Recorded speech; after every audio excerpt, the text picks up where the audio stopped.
Well, namaste everyone and welcome along to the delayed day 13 wrap.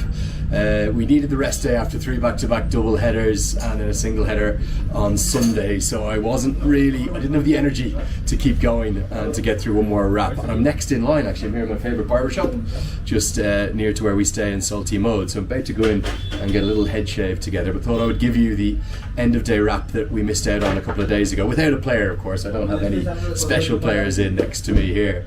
The Yaks batted first, and look, they got an average score, got 149. I thought Mark Watt again looked pretty good up at the top, but he was involved in a couple of critical runouts, including the runout of himself. That was certainly very costly. He also ran Will Basisto out with a little bit of a mix-up that put the Yaks well behind the 8 ball. But Kairav&Diya came in and played exceptionally well. He made 49 of 22 balls. Remarkably, he's never made a Nepal Premier League 50. I think one of the reasons for that is he's just been underutilised. For me, he's too far down the order. Need to get him up the order. He's such a devastating ball striker. And at the halfway stage, I thought 149 was actually a pretty good score, although I knew that the dew would be a factor, and that is one of the better pitches that we played on there. So for me, I thought 149 was going to be a good total, but it ended up definitely being a good bit short, because in all reality it was all too easy for the Kathmandu Gorkhas, who made it, I think it's the 3rd consecutive win on the bounce, or certainly let me just check the table, I've got it here in front of me. They won their first game. Yeah, it was their 3rd win on the bounce. They won their first game, lost their next 2, and then they've gone 3 on the bounce. Big factor in that, Ben Charlesworth runs at the top. He played well, but the 2 stars of the show, probably the best partnership we've seen actually the whole tournament, was Kairav&Diya, who took his curtain call, played his final game for the Kathmandu Gorkhas in the competition, and he deservedly got the player of the match, although we were kind of torn between him and John Simpson, because Simpson scored at such a good strike rate, although he was dismissed with the scores being tied, and Nandan Yadav went on to get another dismissal off his very next delivery. He was on a hat-trick, but then Bim Sharkey helped one away for 6. And for the Yaks, they're not out yet, but they're really struggling. They're in very difficult shape now, because they have only the 1 victory so far this season. They're going to have to win their last 2 games and hope that from that position they can get to 6 points and then take it towards a net run rate tie. The problem for them is they just haven't been able to get any winning form going. I'm just looking at the table here in front of me, and Sudarshim Royals, they're already qualified. The Kathmandu Gorkhas, barring, there are some scenarios where 4 teams will be tied on 4 wins apiece, and that will come down to that run rate. They could in theory still miss the playoffs. They're very likely into the playoffs, as indeed are the Ratnagar Kings. Namaste. We've got the main man here, the barber. We're in the middle of recording a little rap video. We're going to do a head shave? Okay, in 2 minutes. Just finishing my wrap. Nice to meet you, sir. Namaste. Namaste. Once again, Dhanyavad for coming and supporting Nepal. Okay. Thank you so much for the kind words. Very nice to meet you. Namaste. So yeah, we're in a position now on the points table whereby I think we probably realistically know 3 of the sides.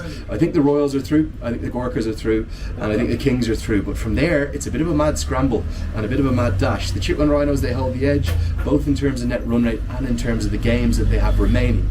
So they've got 3 matches remaining and already have 4 points. The Avengers and the Bolts have 3 matches remaining too, but for the Avengers, they've got 1 win, and the Bolts, the reigning champions, they're still without a victory. So real trouble for them. In terms of tomorrow's games, we've got double header action. Also big news, I'm recording this at about 6 o'clock. I've just seen that Faf du Plessis has arrived. So he's going to be a massive addition to the tournament. Really looking forward to seeing how the great South African goes. He's such a fantastic ambassador for the game. But tomorrow's matches, we've got 2 of them. I'm really looking forward to double header action tomorrow. So it'll be in the morning time. The Bolts will have to win against the Rhinos. They'll be looking to find their first victory of the season. The Rhinos have shown in phases how good they can be, but they've also at times not been at their very best. And in the afternoon, it's going to be the Bakara Avengers taking on the Karnali Yaks, and again, it's win or go home for the Yaks. They've got so many good individual players, they just haven't been able to string together some good team performances, and I think that Sampal Kami certainly has a few balls to juggle in terms of his bowling options. I like the way that he got Bipin into the attack the other day. Man, here's just getting all the money counted. Looking forward to my head shave and my head massage after one of my little treats here in Kathmandu. But I did like the way Yuvraj had Khatri bowled too. But look, Mark Watt, Tony bowled 1 over in that game. I thought it was far too little, and I think they've got to utilise the Scottish spinner better than that. I wonder will Max O'Dowd come back in to the side tomorrow. He's played just the 1 game so far. Remember, his runs for the Netherlands at the top are often very, very vital.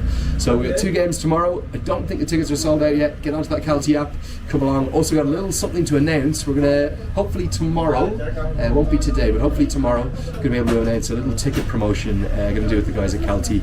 I want to give back to you guys and thank you all for making the Nepal Premier League what it has been. Without you, the fans, it simply wouldn't be the amazing and awe-inspiring journey that we've been enjoying so far. So I think I'm ready for my haircut. All set? Okay, time to go in, or my head shave, not my haircut. So I want to thank you all so much for watching. I'll post this up now as soon as we get nicely trimmed up. We're going to look good, aren't we? Okay, we're going to say goodbye for now. We'll see you tomorrow. Double header action. First game starts fraction after, I think it's 11:30. Sorry, 11:30 will be on air, 11:45 starts. And second game gets going at 4 o'clock. So we'll see you then. Cheers.